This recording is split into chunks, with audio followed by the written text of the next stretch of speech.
Taste the Daily. தமிழ்நாட்டில் உள்ள செஞ்சி மலைக்கோட்டை என 12 மலைக்கோட்டைகளுக்கு யுனெஸ்கோவின் உலக பாரம்பரிய அந்தஸ்து வழங்கப்பட்டது.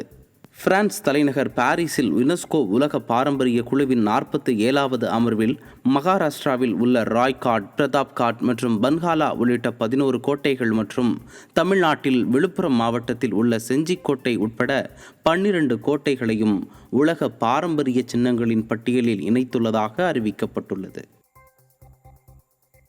கடலூர் மாவட்டம் வேப்பூரில் குடியிருப்புகளையொட்டி பிணவரை கட்டுவதற்கு அப்பகுதி மக்கள் எதிர்ப்பு தெரிவித்துள்ளனர்.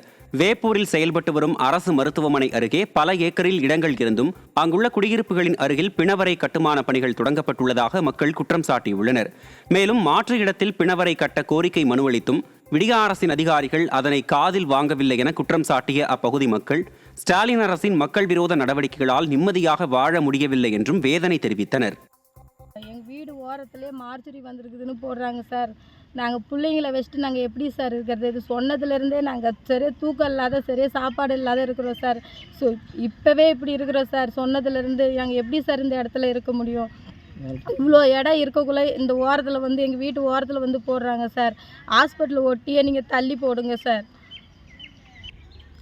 ஆஸ்பத்திரி பக்கத்துலேயே நிறையா ஆஸ்பத்திரி இடம் நிறையா இருக்குது சார்.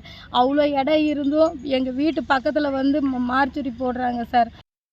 தஞ்சை மாவட்டம் பட்டுக்கோட்டையில் வட மாநில இளைஞர் தூக்கிட்டு தற்கொலை செய்த நிலையில் மரணத்தில் சந்தேகம் இருப்பதாக சக தொழிலாளர்கள் தெரிவித்தனர்.